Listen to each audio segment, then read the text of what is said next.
வாரிய தலைவரா பதவியேற்றுக்கிற உங்களுக்கு பத்திரிகைகள் சார்பா எங்க வாழ்த்துக்களை தெரிவிச்சுக்கிறோம்.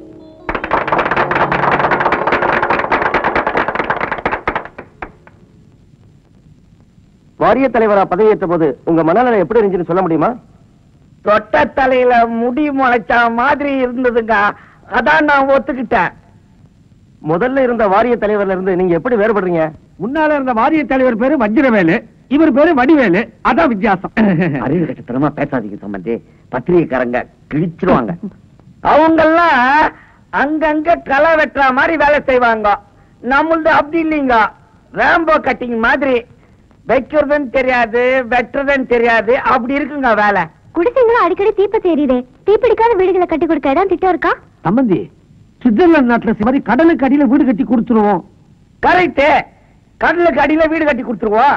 இதுக்காக பாருங்க, 10,000 கொத்தனார தூக்கி கடல்ல போடுறாங்க. ஏங்க இதெல்லாம் நடைமுறைக்கு ஒத்து வருமா? மயிரை கட்டி மலைய வலிப்போமுங்க. வந்தா மலைங்க, போனா மயில் தானுங்களே. சார், போக்குவரத்து வாரியத்தையும் உங்க வாரியத்தையும் ஒன்னா சேர்க்க போறதா சொல்றாங்களே, அது உண்மையா சார்? அனாவசியமா மொட்டை தலைக்கும் முழங்காலுக்கும் முடிச்சு போடாதீங்க சொல்லிட்டேன். கரெக்டா சம்பந்தி? கரெக்ட் தான். அது என்ன அடிக்கடி மொட்டை சொட்டை மயிறு இப்படியே பேசிக்கிட்டு இருக்கீங்க? கபாலத்துக்கு கீழே வரவே மாட்டீங்களா? புது வாரிய தலைவர்ன்ற முறையில இந்த நாட்டு மக்களுக்கு ஏதாவது நல்ல செய்ய சொல்றீங்களா சார்? உண்டுங்க, திறக்கணும்னு சொல்றேன். அது ஒண்ணு இல்லைங்க, சேவிங்கிறதுக்கு பதிலா ஷேவிங்னு சொல்லிவிட்டாரு. ரொம்ப தமாஷ் இவரு. இங்க ஏதாவது பிரச்சனைனா டெல்லி வரைக்கும் குரல் கொடுப்பீங்களா? உனக்கு அறிவு இருக்காயா?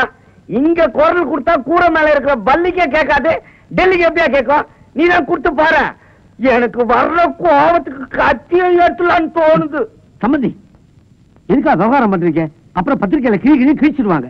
பொதுமக்கள் உங்களை சந்திச்சு அவங்க குறைய சொல்றதுக்கு எந்த நேரத்தை ஒதுக்கி இருக்கீங்க? வாரத்துல அவங்க குறைங்கள எப்ப ஒண்ணுனாலும் வந்து சொல்லலாங்க. செவ்வாய்க்கிழமை மட்டும் முடியாதுங்க, கடை லீவுங்க.